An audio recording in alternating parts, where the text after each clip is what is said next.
안녕하세요. 전라남도 곡성군 군민 여러분 반갑습니다. 저는 서울대학교 인문화연구원에서 교수로 재직 중인 김헌입니다.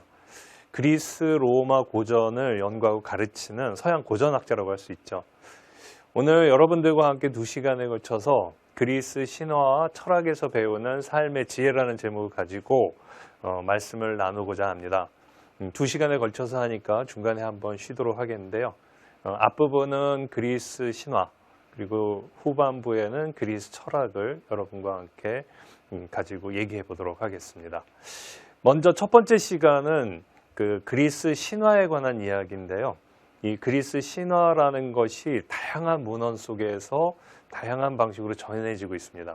그 중에서 오늘은 여러분들과 함께 그리스 시인 가운데 헤시오도스라는 사람이 썼던 신통기라는 책을 가지고 여러분에게 얘기하도록 하겠습니다. 지금 보시면은 우리나라에 나와 있는 그리스 신화의 주요 고전을 번역한 것들이 있는데요. 그 중에 그리스 신화의 전체적인 체계를 좀 알고 싶으신 분은 지금 제가 얘기하려고 하는 헤시오도스의 신통기라는 책을 보시면 많은 부분을 이해하실 수가 있습니다.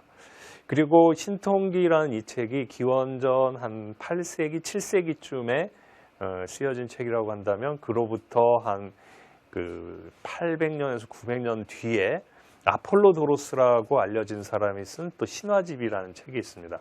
우리나라에 이 두 권이 다 번역되어 있어서 여러분들이 관심만 가지면 다 읽으실 수 있습니다.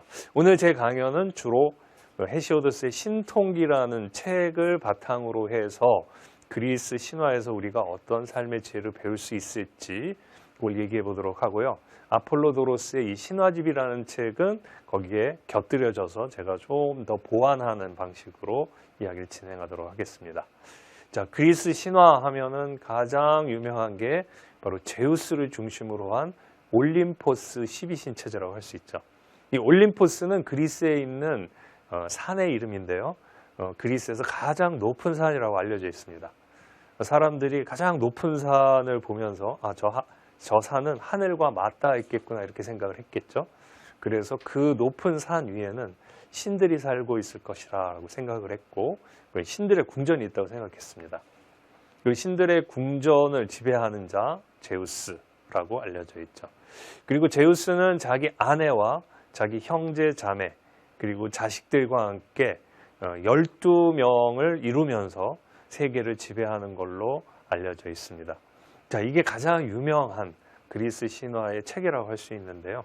이 그리스 로마 신화의 이 세계관을 여러 학자들이 문헌들을 통해서 이렇게 그려본 게 있습니다.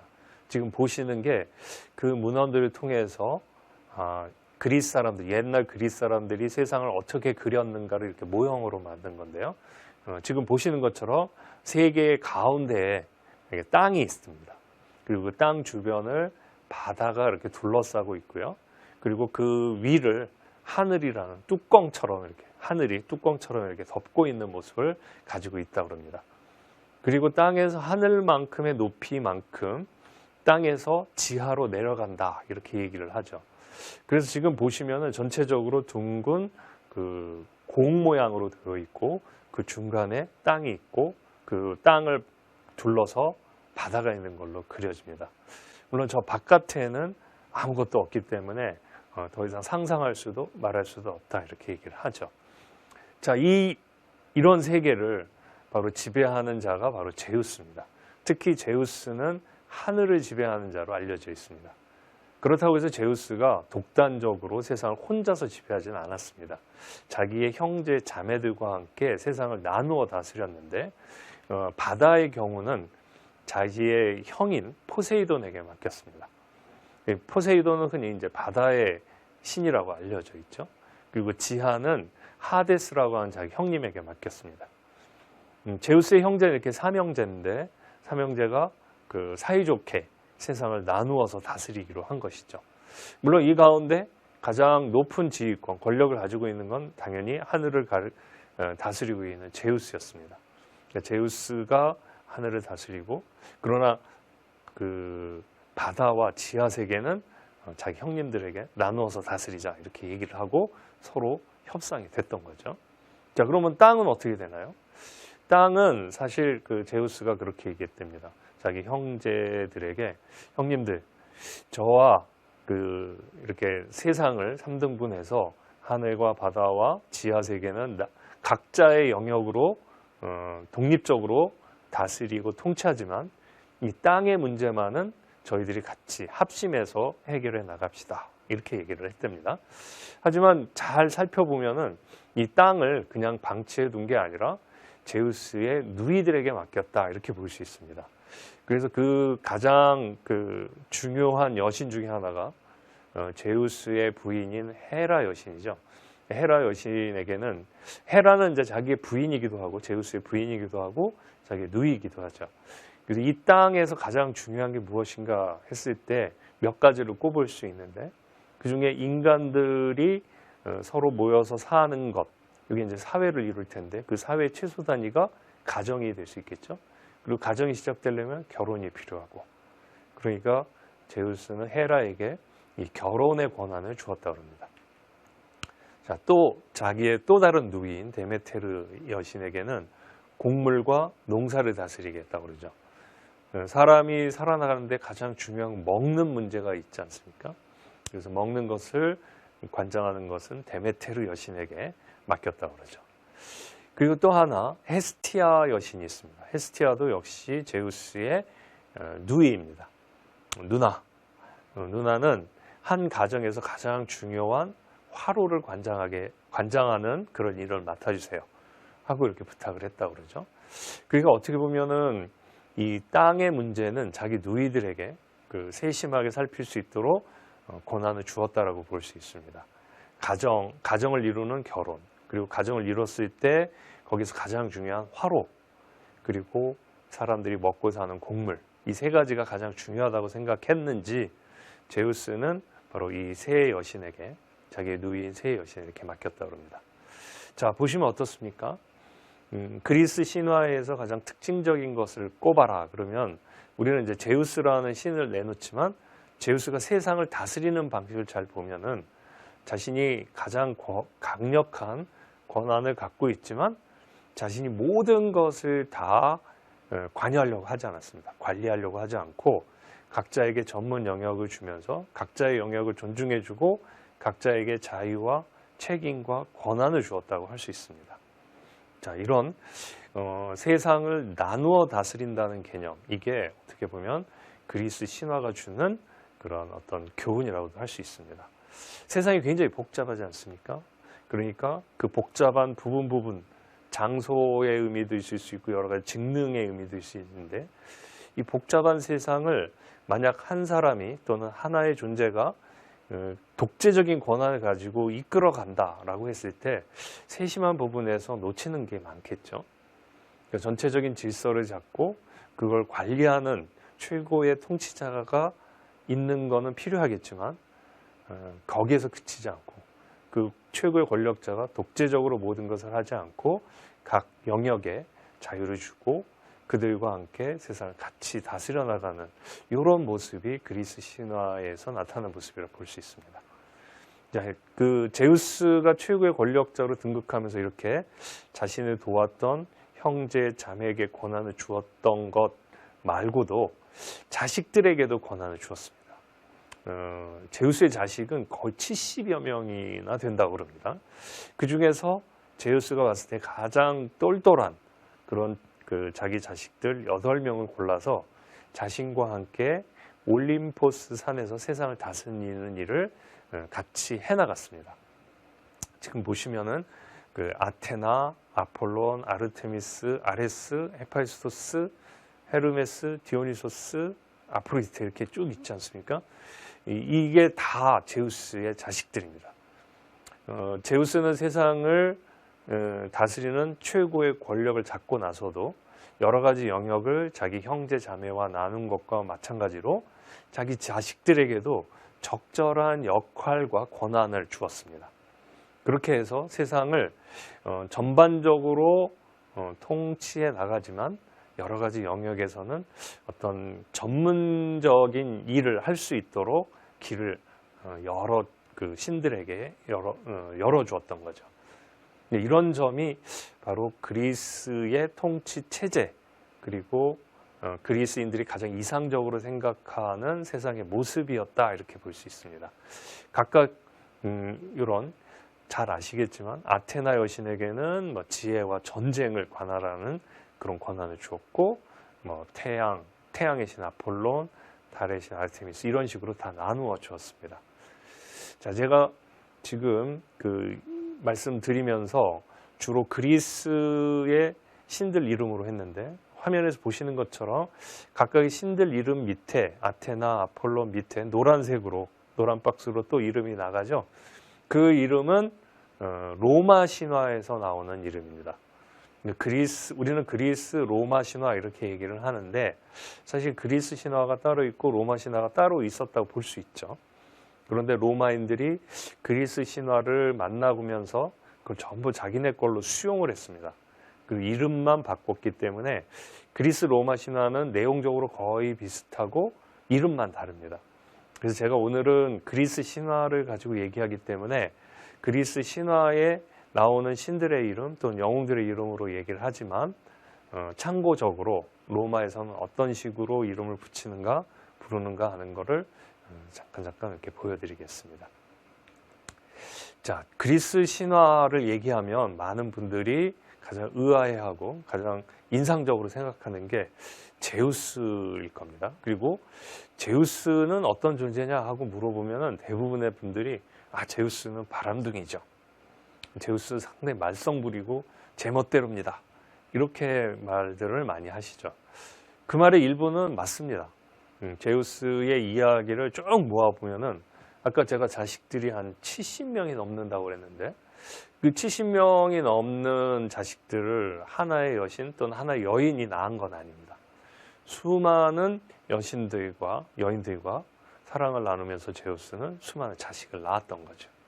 그런 바람에 이제 제우스가 바람둥이다 이런 말 하게 되는 거죠.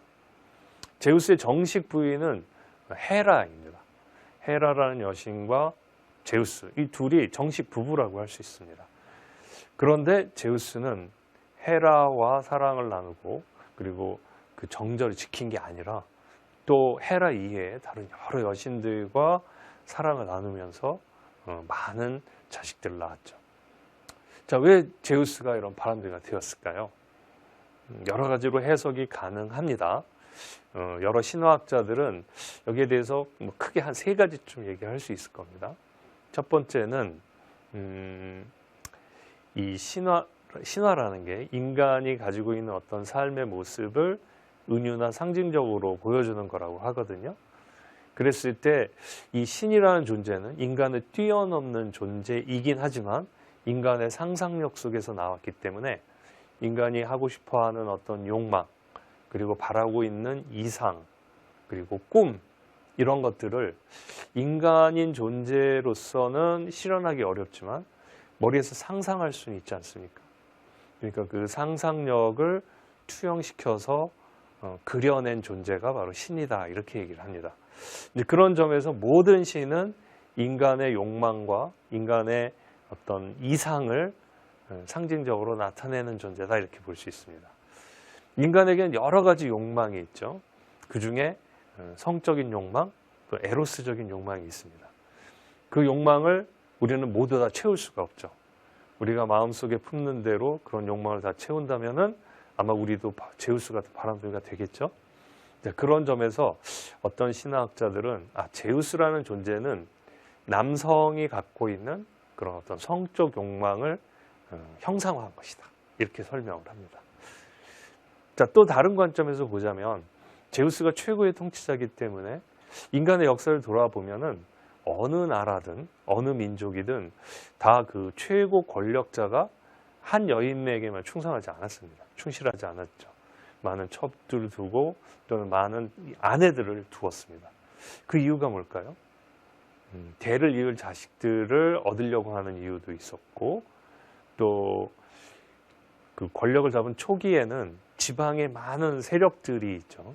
그 세력들과 친하게 되는 방법 중에 하나가 결혼 관계로 서로 친척의 연을 맺는 거였습니다. 그러니까 하나의 왕조가 들어서면서 그 왕조를 튼튼하게 하기 위한 방법 중에 하나는 지방이나 다른 그 왕족이 아닌 다른 세력들 중에 강력한 세력들을 자기의 가장 친한 관계로 묶는 거죠. 친족 관계로. 그 방법이 바로 결혼입니다. 근데 결혼은 어떻게 보면 정치적인 전략의 하나라고 볼 수 있겠죠. 그러니까 옛날에 있던 권력자들이 다 그런 모습으로 지방에 있는 권력자들, 집에 그 어떤 영향력 있는 그 세력들과 이렇게 관계를 맺는 방식을 실제로 역사 속에서도 발견할 수 있는데 그게 신화 속에 나타난 게 바로 제우스다. 이렇게도 얘기를 합니다. 하나는 남성의 성적인 욕망이 상징적으로 표현된 거다. 이런 표현이 있고요. 또 하나는 권력자가 보여줬던 역사적인 어떤 행태, 그것을 신화적으로 보여준 것이다. 이렇게도 볼 수 있습니다. 또 하나의 것은 이제 제가 지금 이 시간에 얘기하려고 하는 것 중에 하나인데요. 그 제우스가 바람둥이가 된 거에는 우리가 또 배워야 할 만한 어떤 그 교훈 같은 것이 담겨 있습니다. 제우스가 바람을 피운 거에서 교훈을 얻는다? 아마 여러분들이 이상하게 생각하실 텐데요. 그거는 어떤 의미가 있을 수 있는지 한번 잘 들어보십시오. 마치 이거는 여러분도 제우스처럼 바람을 피우십시오. 이렇게 얘기하는 것처럼 들리실 수 있는데 실제로 그렇습니다. 저는 그 얘기를 하고 싶습니다. 여러분도 제우스처럼 바람을 피우십시오. 근데 그 말은 말 그대로 바람을 피우고 남녀관계가 복잡해지라는 얘기는 아닙니다. 자, 그 이야기를 지금부터 하도록 하겠습니다. 자, 그럼 다시 이야기 속으로 들어가서 제우스가 어느 정도 바람을 피웠는지 한번 얘기를 해보도록 하죠. 제우스의 정식 부인은 헤라입니다. 그러나 헤라가 첫 번째 부인은 아니었습니다. 제우스가 성장해서 권력을 잡기 위해서 노력하는 과정에서 제우스는 헤라 이전에도 여러 여신들과 부부관계를 맺었습니다. 첫 번째 여신이 메티스라는 여신이었습니다. 제우스가 권력을 잡기 위해서 노력할 때 가장 큰 도움을 줬던 여신이 바로 메티스였습니다. 그래서 제우스는 메티스를 첫 아내로 맞이했다. 이렇게 보시면 됩니다. 그럼 헤라가 두 번째냐? 아닙니다. 두 번째는 테미스라는 여신이었습니다. 테미스라는 여신이 제우스의 두 번째 그 부인이었습니다. 이 메티스는 헤시오도스, 아까 신통기 책을 소개해드렸는데 그 책에는 어떻게 묘사되어 있냐면 모든 신들 중에 가장 많은 것을 알고 가장 지혜로운 여신이다. 이렇게 얘기합니다. 그럼 요거는 상징적으로 어떤 표현이 되냐면 제우스는 자신이 권력을 잡기 위해서, 즉 자신의 큰 뜻을 펼치기 위해서 가장 먼저 지혜라는 미덕을 취했다는 거죠. 자, 두 번째 테미스 여신은 지금 사진에서 그림이 보이시나요? 그림에서 이렇게 저울을 들고 있는 모습을 갖고 있고 한 손에 칼을 들고 있죠. 보통 정의의 여신이 저런 모습을 취하고 있죠. 그리고 어떤 조각이나 그림에서는 눈을 가리고 있죠. 그 말은 눈을 가리고 있다는 건 어떤 편견에도 휩싸이지 않고 양팔 저울에 공정한 법을 집행하겠다는 뜻이고, 칼을 들고 있는 건 그렇게 공정하게 법을 집행해서 잘못된 것은 인정사정 없이 아주 단호하게 제거한다. 이런 의미를 갖고 있습니다. 자, 그러니까 제우스는 자신의 큰 뜻을 품기 위해서 가장 먼저 메티스 여신을 취했다. 이 말은 상징적인 의미로 해석하면은 큰일을 하기 위해서 가장 지혜를 갖추었다. 이런 표현이 되고, 두 번째는 정의의 원칙을 취했다. 이렇게 볼 수 있습니다. 자, 이런 점에서 본다면 제우스가 메티스란 여신과 테미스란 여신과 결혼 관계를 가졌다. 이거 바람둥이 아니야라고 생각하지만 그 속에 담겨 있는 신화적 의미는 어떤 일을 할 때 그리스인들이 가장 우선적으로 생각하는 미덕을 신화적으로 표현한 거라고 볼 수 있습니다. 어떤 일을 할 때 일단 지혜로운 자가 되려고 노력을 하고, 그 다음에 정의로운 자가 되려고 노력한다는 것, 이게 이제 제우스의 이야기 속에서 나타나는 의미라고 볼 수 있습니다. 자, 어떻습니까, 여러분?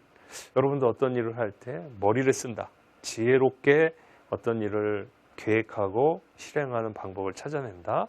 그리고 그 일을 할 때 도덕적으로나 법적으로 문제가 없게 정의롭게 행동한다. 이렇게 설명한다 그러면 받아들일 만하시죠? 예, 그런 의미에서 제우스처럼 바람을 피우자 이런 얘기를 한 겁니다. 자, 세 번째 부인은 에우리노메라는 여인이었습니다. 여신이었습니다. 에우리노메는 어떤 때를 맞추어서 모든 일을 잘 해낼 수 있는 그런 능력을 가진 여신이었고요. 네 번째는 아까 소개해드렸던 자기 누이 중에 데메테르 여신이었습니다. 데메테르 여신은 땅을 관장하면서 농업과 곡물을 주관하는 신이었죠. 그러니까 제우스는 데메테르를 자기의 아내로 삼음으로써 인간들에게 잘 먹고 배부르게 먹고 궁핍하지 않게 살 수 있는 길을 만들어 주려고 노력했다. 이런 걸로 이 관계를 설명할 수 있습니다. 자, 그 다음 다섯 번째가 바로 무네무시네라는 여신이었습니다. 무네무시네는 족보로 따지자면 제우스의 이모 또는 고모뻘이 됩니다. 무네무시네는 기억의 여신이었습니다. 제우스는 기억의 여신과 결혼을 해서 무네무시네와 사이에서 9명의 뮤즈 여신을 낳습니다. 뮤즈의 여신은 음악과 시와 학문의 신으로 알려져 있죠. 그 9명의 뮤즈 여신은 결국 인간 사회에서 가장 중요한 요소들을 또 채우는 그런 역할을 하게 되죠. 그 다음에 이제 여섯 번째 신이 바로 레토였습니다. 레토는 제우스와 사랑을 나누어서 태양의 신 아폴론과 달의 신 아르테미스를 낳겠죠. 그리고 이제 헤라가 바로 일곱 번째 부인이었습니다. 자, 이런 모습을 보면 정말 바람둥이죠. 근데 이 이야기를 말 그대로, 글자 그대로만 받아들인다면 제우스처럼 그렇게 그 애정 관계가 복잡하면 안 되겠죠. 그러나 우리가 저 이야기 속에 담겨 있는 신화적 의미를 끌어내 본다면 우리가 충분히 배울 만한 것을 찾을 수가 있습니다. 어떤 일을 할 때 여러분도 이런 그 우선순위를 두고 내가 어떤 조건을, 어떤 능력을, 어떤 자질을 갖추어야 하는가 생각해 보시고 그걸 얻기 위해서 최선을 다해서 노력하는 모습을 보인다면 제우스처럼 큰 뜻을 이룰 수 있다. 이렇게 해석한다면 여러분 우리가 이 신화 속에서 또 많은 것을 배울 수가 있죠. 자, 다시 이야기 속으로 들어가서 제우스가 바람 피우는 이 모습 속에서 또 우리가 하나 배울 게 있습니다. 이 제우스가 여신이나 여인들과 이렇게 관계를 가질 때 특징이 하나 있습니다. 그 특징이 뭐냐면 어떤 여신과는 이렇게 사이가 좋게 잘 맞았지만 상당히 많은 경우에는 여신이든 여인이든 제우스를 싫어하거나 또는 무서워하거나 두려워해서 피했습니다. 자, 일곱 번째 부인이 헤라라고 그랬죠. 그리고 정식 부인이 바로 헤라인데 이 헤라도 마찬가지였습니다. 제우스가 이렇게 헤라에게 접근을 하니까 헤라는 제우스를 거부했습니다. 왜 그랬을까요? 자기 남동생이기도 하고 이렇게 보니까 자기 이해에도 이미 6명의 아내를 거느리고 있고 헤라 입장에서는 싫죠. 그리고 막 도망 다녔습니다. 그래서 제우스가 포기하지 않고 헤라에게 접근을 계속 해 나갑니다. 그래서 어떤 비 오는 날 지금 그림에서 보시는 것처럼 자그마한 뻐꾸기로 변신해서 막 오돌오돌 떨면서 헤라의 품에 안겼다 그럽니다. 헤라가 이걸 보고서 너무 가엾다 그러고서 그 뻐꾸기를 이렇게 가슴에 품었다 그러죠. 그러자 이 뻐꾸기가 자신의 모습을 드러내면서 제우스의 모습으로 다시 돌아온 겁니다. 헤라가 이 모습을 보고 나를 위해서 이렇게까지 노력을 하는구나.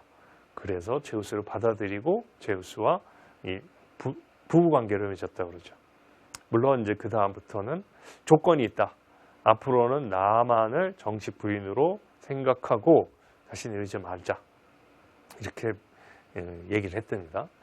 물론 제우스는 그 당시에는 아마도 헤라의 제안을 그대로 받아들였지만 그 이후에도 여전히 바람둥이 행세를 멈추진 않았습니다. 자, 지금 그림에서 보시면은 하얗게 생긴 멋지게 생긴 황소가 한 마리 있죠. 그 황소 위에 한 여인이 타고 있는데 저 황소가 누구냐? 바로 제우스가 변신한 겁니다. 그리고 등에 탄 여인은 페니키아라는 곳에, 지금 시리아, 레바논 이쪽입니다. 그쪽에 있는 그 공주였습니다. 제우스가 이렇게 높은 것을 보니까 이 에우로페라는 여인이 굉장히 아름답고 정숙하고 지혜로워 보였습니다. 그러니까 내가 저 여인과 사랑을 나누면 아주 훌륭한 자식이 태어나겠구나. 이 세상, 인간 세상을 지배할 수 있는 훌륭한 영웅이 태어나겠구나 라고 생각해서 에우로페에게 접근을 했죠. 근데 에우로페에게 그대로 접근하면은 이 에우로페가 제우스의 그런 광채나 열기를 감당할 수가 없어 죽을 수도 있죠. 그러니까 지금 모습처럼 황소로 변해서 에우로페에게 접근을 했다고 합니다. 이 모습을 로마의 시인 오비디우스는 이렇게 말합니다. 아, 놀랍도다. 세상을 지배하고 높고 높은 곳에 계신 저 고귀한 제우스께서 낮고 천한 황소의 모습으로, 한갓 미물의 모습으로 변신하여 에우로페에게 다가갔구나. 자, 우리가 한번 생각해 보시죠. 여러분도 어떤 친구나 또는 연인이나 또는 어떤 일을 할 때 동업자, 파트너를 구하려고 하겠죠. 그럴 때 정말 마음에 드는 사람이 있습니다. 그래서 저 사람과 내가 일을 하고 뭔가 일을 큰 뜻을 도모해 보겠다라고 생각했을 때 그 친구를 나의 편으로 만드는 방법이 뭘까요? 제가 제안을 했는데 상대가 시큰둥하거나 무시하거나 또 거부한다면 여러분은 어떻겠습니까? 자존심 상하고 기분 나쁘겠죠? 아마 제우스도 그랬을 텐데 제우스는 자신의 뜻을 이루기 위해서 그런 모욕이나 무시 이런 것도 다 참아냈습니다. 그리고 자기를 한없이 낮추고 상대의 눈높이와 상대의 처지에 자기를 맞추어 나가는 노력을 주저하지 않았습니다. 그러기에 저런 미물의 모습으로도 변신할 수 있었던 거죠. 제우스의 이야기를 아시는 분은 아시겠지만 상당히 많은 어떤 동물의 모습으로 변해서 또는 그 어떤 물건의 모습으로 변해서 여인들이나 여신들에게 접근하는 모습을 많이 볼 수 있습니다. 그 이유가 뭐겠습니까? 자기가 꼭 필요로 하는 대상을 얻기 위해서죠. 자, 지금 보시면 그림에서 보시면은 백조가 한 여인과 또 사랑을 나누고 있죠. 저 백조도 바로 제우스입니다. 제우스는 백조로도 변해서 여인에게 다가갔죠. 자, 이 그림은 보시면 한 여인이 있는데 뭔가 하늘에서 떨어지죠. 동전 같은 게. 저기 황금 소낙입니다. 황금 소낙인데 저것도 바로 제우스죠. 제우스는 저런 모습을 변해서 그 다나에라는 여인에게 접근합니다. 그리고 그리스의 최초의 문명이라 할 수 있는 그 미케네 문명을 만들어내는 영웅을 낳게 되죠. 그게 바로 페르세우스입니다. 아까 황소와 에우로페 얘기 잠깐 해드렸는데 그 사이에서는 크레타 섬을 지배하는 그리고 유럽 문명의 시작점이라고 할 수 있는 미노아 문명을 이룬 미노스라는 그 영웅을 낳게 됩니다. 제우스가 어떤 여인이나 여신의 대상으로 사랑을 나눈 건 단순히 자신의 욕망을 채우기 위한 목적이 아니라 이 세상을 잘 다스리고 이 세상에 어떤 큰 문명을 이루기 위해서 자신의 큰 뜻을 펼치기 위해서 인재를 구하는 노력이었다라고도 해석할 수 있습니다.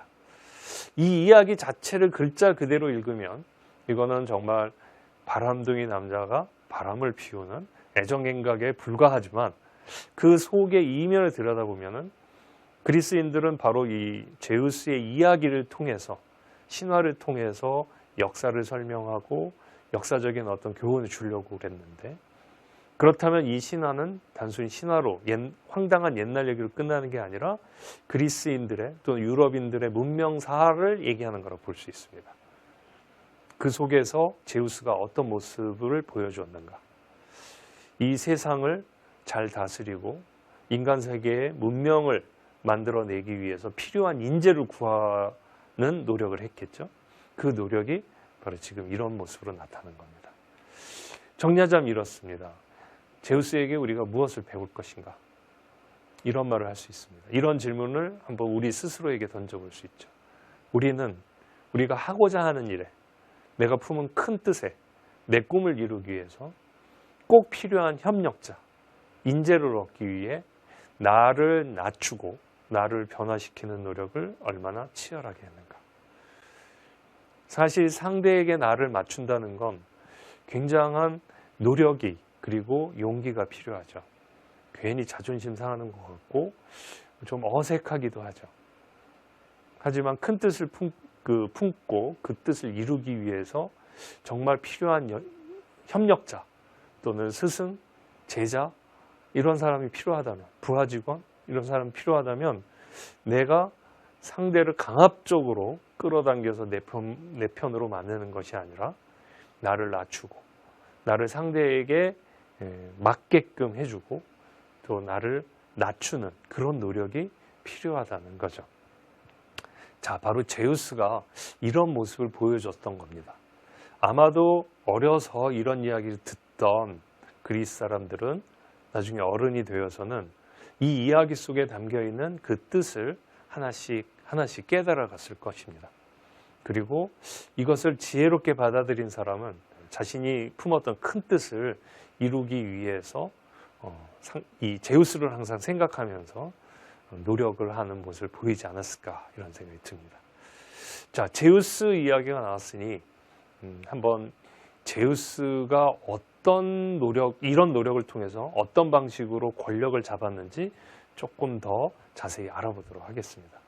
이제 그러기 위해서는 아까 소개해드렸던 헤시오도스의 신통기라는 책에 그 얘기를 쭉 한번 훑어봐야 되는데, 이 신통기라는 책은 신통방통한 이야기를 적은 책이 아니라 신의 계통, 신들의 족보, 신의 역사를 그려놓은 책이라고 볼 수 있습니다. 자, 그 책에 나온 얘기를 한번 쭉 보겠는데요. 거기에는 태초에 세상이 만들어지는 과정을 보여줍니다. 그 책에 처음에 보면은 태초에 카오스가 생겨났다 이런 표현을 씁니다. 카오스는 혼란, 혼돈이라는 뜻으로도 많이 쓰이지만 원래 뜻은 공간이라는 뜻입니다. 세상에 무엇인가가 담겨지고 만들어지려면 공간이 필요하지 않겠습니까? 굉장히 과학적인 사고죠. 논리적이고 공간이 있어야 한다. 이 공간을 처음 채운 게 땅의 여신이었다고 합니다. 여기서 지금 공간이라는 표현은 그냥 물리적인 공간이라는 뜻이라기보다는 공간의 또 신이기도 합니다. 태초에 공간의 신이 있었고 그 공간의 신에 땅의 신이 생겨났습니다. 그리스 말로는 가이아 여신이라고 그러죠. 그리고 사랑의 신이 있었다고 합니다. 사랑의 신 에로스, 그리스 말로는 에로스라고 그러는데 욕망이라는 뜻입니다. 욕망이라는 것은 우리가 좀 부정적으로 생각하는 경향이 없잖아 있는데, 사실 욕망이 없다면 인간이 뭔가 하고자 하는 마음이 없겠죠. 힘이 안 생깁니다.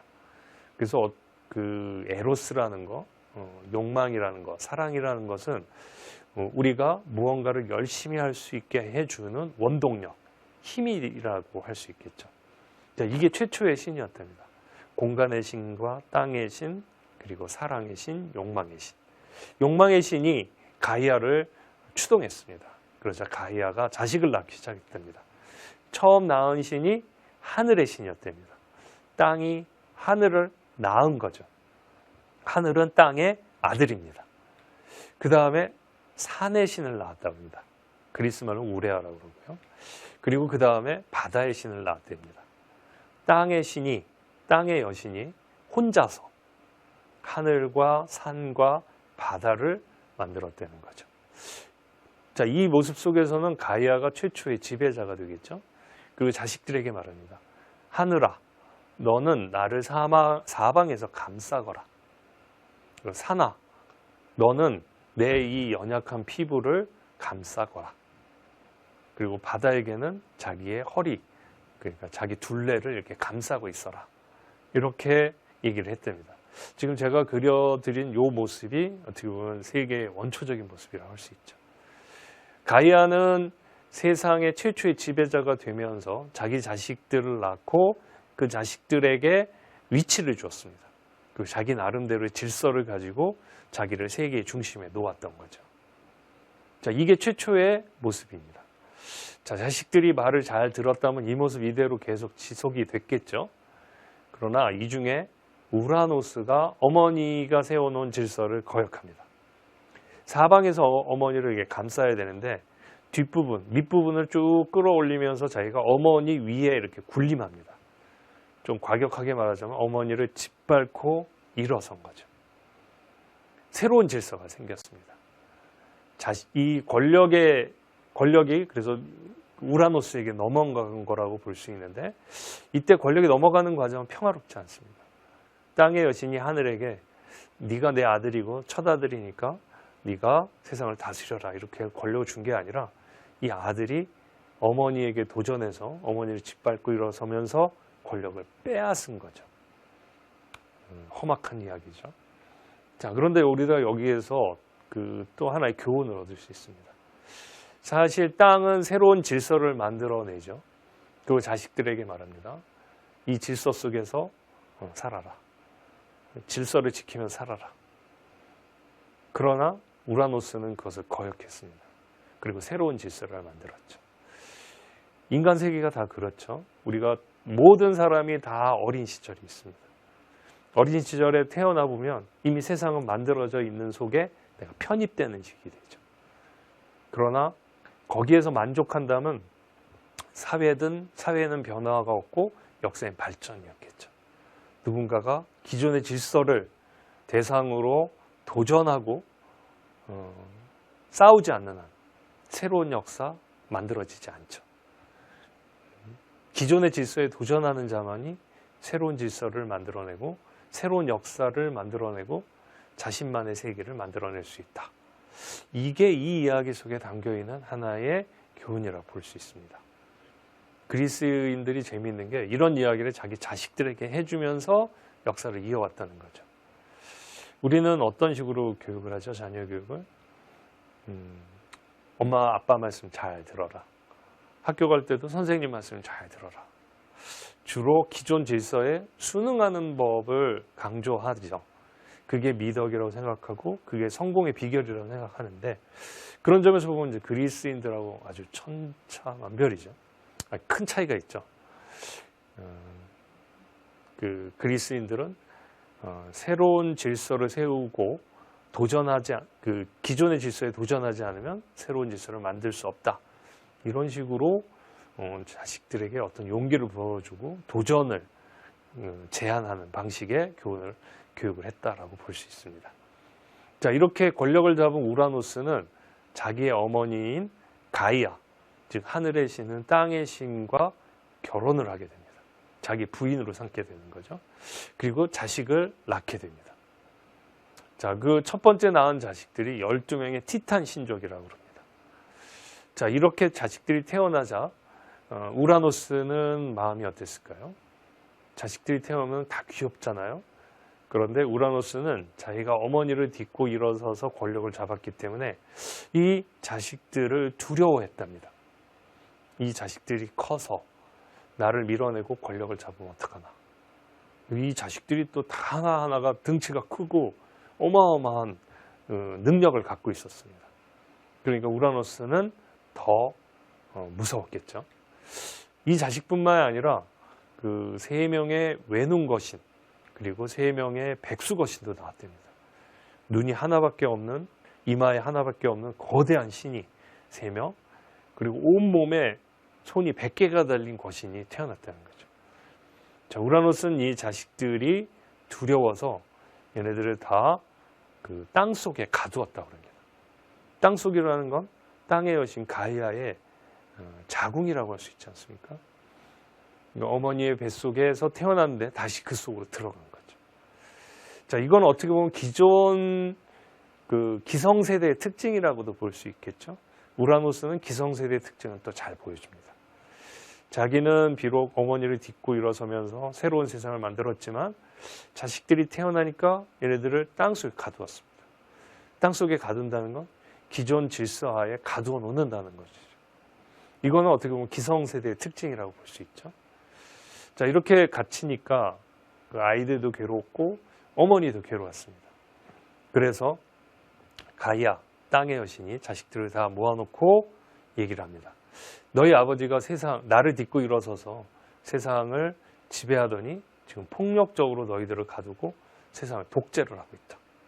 누군가가 나서서 아버지를 몰아내고 새로운 질서를 만들어라. 자, 이 18명의 자식들을 앉혀놓고 이렇게 얘기했는데 누가 나섰을까요? 자, 다들 겁냈습니다. 아버지는 하늘의 신이고 자기네들을 땅에 가두었는데 이런 강력한 아버지에게 도전했다가 실패하면 어떻겠습니까? 가만히 있어도 땅에 가두는데 도전했다 실패하면 엄청난 벌을 받을 수 있겠죠.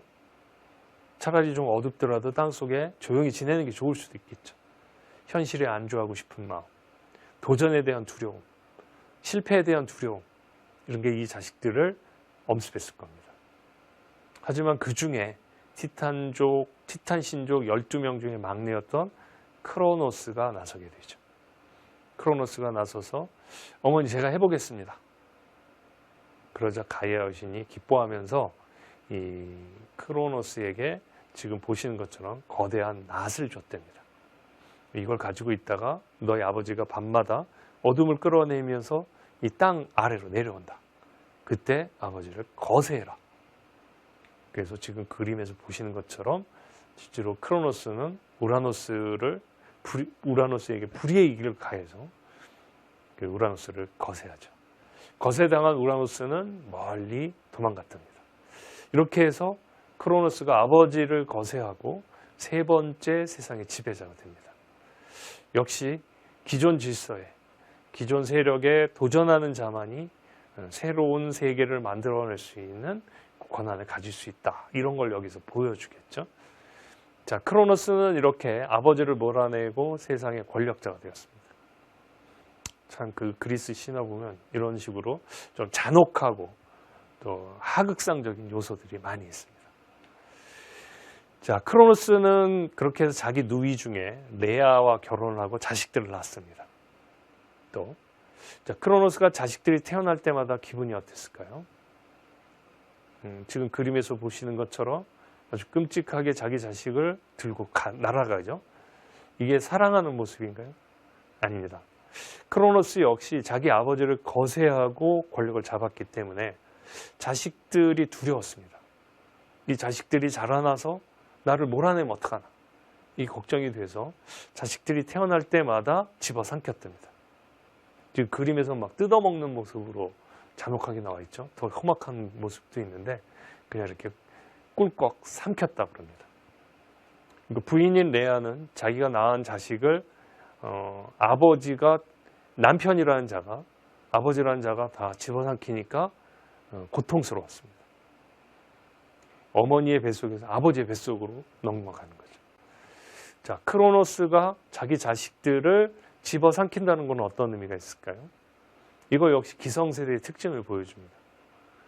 새로운 세대를 가두는 그런 모습이 바로 이 기성세대의 특징이라고 볼 수 있겠죠. 자, 자기 자식을 낳았는데 남편이 저렇게 집어삼키니까 레아가 고통스러웠겠죠. 그러자 레아는 6번째 아이를 가졌을 때 몰래 달아나서 크레타 섬의 한 동굴에 들어가서 아이를 낳습니다. 그리고 남편에게는 돌덩어리 하나를 강보에 쌓은 다음에 줍니다. 이게 이번에 나온 6번째 자식이요. 그러니까 크로노스는 아무 의심도 하지 않고 그 돌덩어리를 받아가지고 꿀꺽 삼켰답니다. 그리고 아이는 빼돌려져서 동굴 속에서 무럭무럭 자라났죠. 혼자 자라난 건 아니고 그 레아 엄마가 이 자식을 키우기 위해서 요정들을 붙여줍니다. 쿠레테스라고 하는 호위 무사들도 이렇게 붙여주죠. 이들 속에서 제우스는 편안하게 잘 자라났습니다. 지금 그림에서 보시면 갓난아이가 염소의 젖을 빨고 있는 게 보이시죠? 이제 이렇게 편안하게 자랐답니다. 제우스는 어땠을까요? 비록 엄마가 누군지 아빠가 누군지는 모르지만 요정들의 돌봄을 받고 호위무사들의 호의를 받으면서 편안하게 잘 살았겠죠. 그런데 어느 날 자신의 정체를 알게 됩니다. 자신이 지금 세상을 지배하고 있는 크로노스의 아들이라는 걸 알게 되죠. 그리고 그 아버지가 자신의 형제 자매를 전부 집어삼키고 자기만 빼돌려져서 살았다는 걸 알게 되죠. 가이아 여신과 메어 여신이 말을 합니다. 너만이 지금 크로노스, 세상을 독재적으로 지배하고 있는 너희 아버지 크로노스를 몰아내고 새로운 세상을 만들 수 있는 그런 유일한 존재다. 자, 이 제안을 받았을 때 제우스는 또 기분이 어땠을까요? 제우스, 우리는 이제 제우스가 최고의 신이니까 당장에 나가서 싸웠을 거라고 생각을 하죠. 근데 우리가 잘 생각해 보면 여러 가지로 두려웠을 겁니다. 일단 자기는 편안하게 잘 살고 있었죠. 이 현실의 안락함, 이걸 떨쳐버리고 험한 길을 가고 도전을 해야 한다는 거, 이거 너무 싫었을 수 있습니다. 나는 그냥 여기서 조용히 살고 싶어. 나 지금 너무 편안하게 살아. 아니란 태도를 가질 수도 있죠. 또 하나, 아버지에게 도전한다는 것 자체가 무섭습니다. 왜냐하면 아버지는 지금 세상을 지배하고 있는 그런 시간의 신이지 않습니까? 거대한 낫을 들고 싸우고 있는데 자신과 잘못 붙었다가 내가 다치면 어떡하나, 실패하면 어떡하나, 이런 생각을 할 수 있겠죠. 도전과 실패에 대한 두려움이 역시 제우스에게도 있었을 겁니다. 하지만 제우스는 그걸 이겨내죠. 자, 우리는 제우스가 권력을 잡는 과정에서 여러 가지 미덕을 배울 수 있는데 지금 이 모습 속에서 제우스의 용기를 우리가 배워야 될 겁니다. 마침내 제우스는 결심을 합니다. 내가 아버지에게 도전을 하겠다. 젊은 세대들의 특권, 그리고 젊은 세대가 보여줘야 하는 미덕을 제우스가 보여주고 있는 거죠. 아무리 자기가 약하고 나약한 것 같아도 새로운 세계, 새로운 질서, 나만의 세계를 만들기 위해서는 지금 안락한 현실을 박차고 나와서 기성세대, 기존의 질서에 도전해야 한다. 이런 용기를 제우스가 보여줍니다. 하지만 아버지가 너무 강하죠. 그리고 아버지 곁에는 또 형제 자매 12명이 있고 제우스는 혼자 힘으로 아버지에게 싸우기가 좀 어려웠을 겁니다. 그러자 꾀를 냈습니다. 이때 지혜의 여신 메티스, 기억나시나요? 제우스의 첫 번째 아내였던 메티스를 찾아가게 되죠.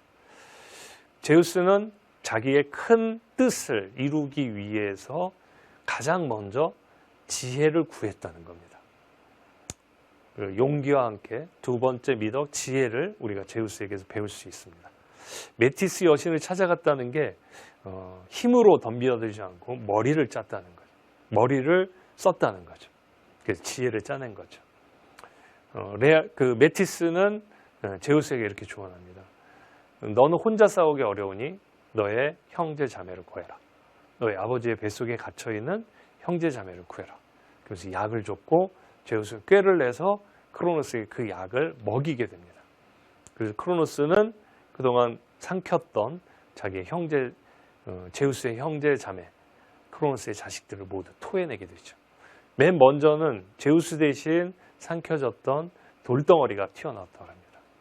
그리고 5명의 형제 자매가 연이어 나왔고 제우스는 이들과 함께 힘을 합해서 아버지에게 마침내 도전하게 됩니다. 그 도전을 티타노 마키아라고 부릅니다. 티타노, 이건 티탄족이란 뜻이고요. 크로노스가 티탄족이었죠. 마키아는 전쟁이란 뜻입니다. 티타노 마키아 그러면 티탄족을 대상으로 해서 제우스가 일으킨 전쟁이라고 할 수 있습니다. 이 전쟁을 우여곡절 끝에 10년의 노력 끝에 포기하지 않은 제우스가 결국 아버지를 이겨내고 아버지와 삼촌들, 고모, 이모들을 다 밀어내고 새로운 권력자가 되죠. 여기서 교훈이 또 뭡니까? 기존의 질서에 도전하는 자만이 새로운 질서, 새로운 세계를 만들고 역사의 발전을, 세상의 변화를 이끌어낼 수 있다. 이것을 바로 제우스가 보여줬던 겁니다. 자, 이렇게 권력을 잡고 난 다음에 제우스도 욕심이 생기겠죠. 내가 세상의 최고 권력자가 됐구나. 내 마음대로 이 세상을 지배하겠다. 이런 욕망이 막 끌어올랐을 겁니다. 하지만 제우스는 그런 욕망을 가라앉혔습니다. 지금까지는 권력을 잡는 게 목적이었지만 권력을 잡고 난 다음엔 이 권력을 어떻게 유지해 나가느냐가 이제 중요한 문제가 되겠죠. 제우스 생각해 봤습니다. 자기 할아버지인 하늘의 신 우라노스. 우라노스는 어머니를 딛고 일어나서 독재적으로 세상을 다스렸습니다. 그리고 아버지 크로노스. 낫을 가지고 아버지를 거세한 다음에 권력을 잡더니 폭력적으로 독재적으로 세상을 다스리고 있는 모습을 봤죠. 제우스는 권력을 잡고 할아버지나 아버지와 달리 내가 잡은 이 권력을 영원히 지속시킬 수 있는 방법이 뭘까 고심했습니다. 그리고 낸 결론은 그렇다. 권력을 가장 확고하게 지키는 방법은 권력을 적절히 나누는 것이다. 그래서 제가 오늘 강의 초반에 말씀드렸던 것처럼 제우스는 형들과 세상을 나누어 다스기로 약속을 합니다. 그래서 제우스는 하늘, 포세이돈은 바다, 그리고 하데스는 지하 세계를 다루게 되고 아까 말씀드린 대로 세 명의 누이에게는 이 땅을 골고루 나눌 수 있도록 역할을 나누어 주죠. 그리고 바로 자식들을 낳고 자식들과 함께 또 세상을 곳곳을 다스립니다. 권력을 나누면 권력이 약해질 줄 알았는데 권력을 나누어 주니까 그 권력을 맡은 자들이 이 제우스의 체제를 지키려고 노력을 하게 되죠. 제우스는 권력을 확장시키고 권력을 확고히 하는 방법으로 권력을 적절히 나누어주는 일을 했다는 거죠. 자, 이런 점에서 아까 제가 넘어갔던 말 중에 하나가 절제라는 미덕입니다. 절제. 즉 세상을 혼자 다스리고 모든 것을 혼자 다 해버리고 싶은 이 욕망을 제우스가 꾹 눌렀기 때문에 이런 일을 할 수 있었던 거죠. 내가 모든 걸 다 처리하고 싶죠. 자식에게 또 다른 사람에게 맡겨서 해보면 잘 마음에 안 들어요. 그러면 역시 내가 해야 돼. 누구한테 맡기면 성이 안 차. 이런 마음이 솟구치는 게 인간의 본성이죠.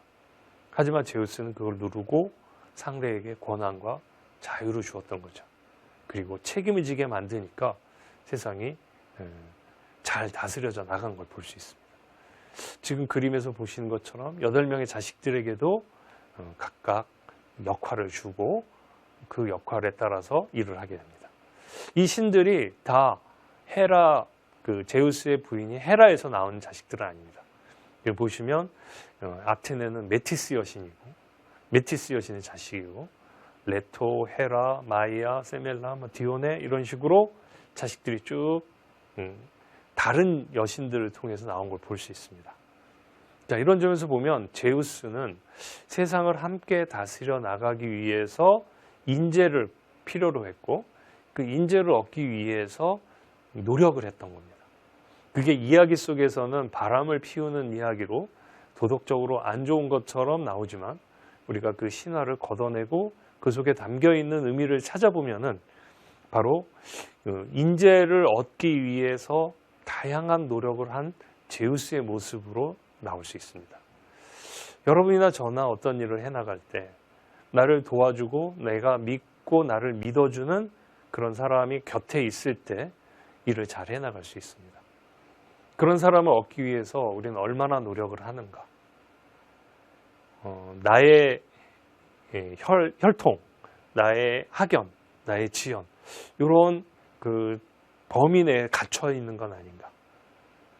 제우스는 그 여러 여신들 그리고 여인들과 그 관계를 가지면서 이런 세상을 잘 다스릴 수 있는 그런 모습을 만들었던 거죠. 그렇게 해서 바로 올림포스 12신 체제가 이루어졌다고 볼 수 있습니다. 자, 여기에서는 그 정의의 미덕을 우리가 찾을 수 있습니다.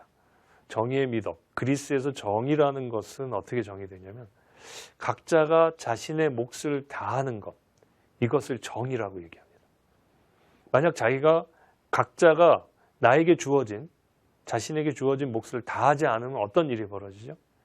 나태하고 태만한 일이 벌어지면서 거기에서 작동이 안 되죠. 그리고 자기의 역할, 자기의 몫을 넘어서면 어떤 일이 됩니까? 다른 사람의 몫을 건드리게 되고 그거는 다른 사람에 대한 폭력으로 나타나겠죠. 정의가 무엇입니까? 자기에게 주어진 몫에 충실하면 나태하거나 게으름도 이겨내고 그리고 다른 사람의 몫을 해치지 않기 때문에 이것이야말로 정의로운 것이 아닐까요? 바로 그런 점에서 제우스가 일궈냈던 이 올림포스 12신 체제는 정의의 원칙을 세웠다라고 볼 수 있습니다. 자, 제우스가 권력을 잡아나는 과정, 여기서 제가 4가지 미덕을 얘기했습니다. 두려움을 떨쳐내고 도전하는 용기, 그리고 그 뜻을 이루기 위해서 지혜를 구하는 것, 그리고 자신의 욕망을 누르는 절제, 그리고 각자에게 몫을 주어서 체제를 잘 이끌어 나가는 정의의 원칙. 이 4가지는 향후 그리스는 물론 그리스를 넘어서 로마, 서구 세계까지 전해져서 서양 세계가 존중하는 4개의 주요 덕이 됩니다. 이걸 바로 제우스가 보여줬다고 볼 수 있겠죠. 자, 마지막으로 이 4가지 덕 위에 헤시오도스의 이야기에서 몇 가지 어떤 메시지를 얻을 수 있는 걸 정리해 보도록 하겠습니다. 지금 이야기에서 보신 것처럼 이 신들의 역사는 세대 갈등으로 표현이 됩니다. 우리는 세대 갈등을 부정적인 요소로 생각하는데 헤시오도스의 이야기 속에서 우리가 알 수 있는 건 세대 갈등을 부정적으로만 보지 말고 역사의 발전을 만들어내는 원동력으로 긍정적인 요소로 삼는 그런 지혜가 필요하다는 것이죠. 피할 수 없는 세대 간의 갈등, 이것을 파괴적인 어떤 것으로 보지 말고 발전의 원동력으로 삼을 수 있는 지혜를 우리가 가져야 되지 않을까. 그리고 이 속에서 기존 질서에, 기존 체제에 도전하는 자만이 새로운 질서를, 자신만의 세계를 만들 수 있다는 것, 이것도 우리가 한번 생각해 볼 수 있고요. 이런 점에서 새로운 세대의 도전을 우리가 응원해 줄 수 있는 그런 마음의 여유와 그런 노력이 필요하지 않겠는가. 그럴 때 진정 세대 간에 그리고 모든 계층 간의 조화를 이룰 수 있지 않을까 생각이 됩니다. 자, 이렇게 해서 조금 시간이 길게 나가긴 했는데요. 첫 번째 시간 그리스 신화에서 배우는 삶의 지혜, 이것으로 마무리하도록 하겠습니다. 두 번째 시간에서는 그리스 철학에서 배울 수 있는 삶의 지혜, 이것의 또 한 부분을 뽑아서 여러분들과 한번 이야기 나눠보도록 하겠습니다. 자, 지금까지 경청해 주셔서 너무너무 감사드리고요. 잠깐 쉰 다음에 두 번째 시간에서 만나 뵙도록 하겠습니다.